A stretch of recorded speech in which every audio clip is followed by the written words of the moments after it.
ಬಾಬು ಜಗಜೀವನ್ ರಾಮ್ ಅವರು ಸೃಷ್ಟಿಸಿದ ಹಸಿರು ಕ್ರಾಂತಿಯಿಂದ ದೇಶದಲ್ಲಿ ಬಡವರಿಗೆ ಆಹಾರದ ಕೊರತೆ ದೂರವಾಯಿತು ಎಂದು ವಿಜಯಪುರ ಪುರಸಭೆ ಮುಖ್ಯಾಧಿಕಾರಿ ಸಂತೋಷ್ ಹೇಳಿದರು.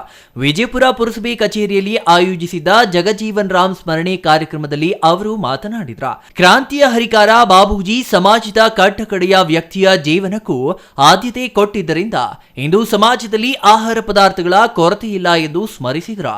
ಪುರಸಭೆ ಸದಸ್ಯ ಬೈರೇಗೌಡ ಮಾತನಾಡಿ, ಅಧಿಕಾರ ಮತ್ತು ಆಸ್ತಿಯಿಂದ ಗಳಿಸಲಾಗದ ಕೀರ್ತಿಯನ್ನ ಸೇವೆ ಹಾಗೂ ತ್ಯಾಗದಿಂದ ಗಳಿಸಬಹುದೆಂದು ಬಾಬು ಜಗಜೀವನ್ ರಾಮ್ ಅವರ ಬದುಕು ತಿಳಿಸಿಕೊಡುತ್ತದೆ ಎಂದ್ರ.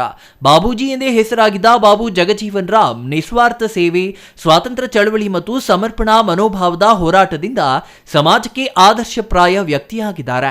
ಅವರು 3 ದಶಕಗಳ ಕಾಲ ಕೇಂದ್ರ ಮಂತ್ರಿ ಮಂಡಲದ ಸದಸ್ಯರಾಗಿ ಅಪಾರ ಆಡಳಿತ ಅನುಭವ ಗಳಿಸಿದರು ಎಂದ್ರ.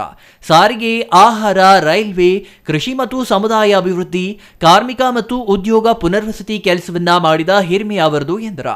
ಡಾಕ್ಟರ್ ಬಾಬು ಜಗಜೀವನ್ ರಾಮ್ ಅವರ ಪುಣ್ಯಸ್ಮರಣೆಯ ಜಯಂತಿಯನ್ನು ಸ್ಮರಿಸುತ್ತಾ, ಬಾಬು ಜಗಜೀವನ್ ರಾಮ್ ಅವರು ಕ್ರಾಂತಿಕಾರಿ ಹರಿಕಾರರು ಹಾಗೂ ರಾಷ್ಟ್ರ ನಾಯಕರಾಗಿದ್ದರು ಹಾಗೂ ಭಾರತ ಸ್ವತಂತ್ರ ಹೋರಾಟಗಾರರು ಹಾಗೂ ಮಾಜಿ ಪ್ರಧಾನಿಯಾಗಿದ್ದರು. ಅವರ ಜೀವನ ಶೈಲಿ, ಸಾಧನೆಗಳು, ಗುರಿಗಳನ್ನ ಅವರ ಜೀವನದಲ್ಲಿ ಅಳವಡಿಸಿಕೊಂಡು ಅದೇ ರೀತಿ ನಮ್ಮ ಜೀವನದಲ್ಲೂ ಸಹ ಅಳವಡಿಸಿಕೊಂಡು ಒಂದು ಉತ್ತಮ ಜೀವನವನ್ನು ನಡೆಸಬೇಕಂತ.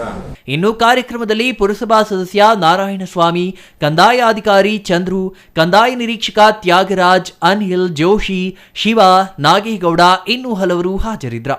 Satish Kumar, CTV news, Vijayapura.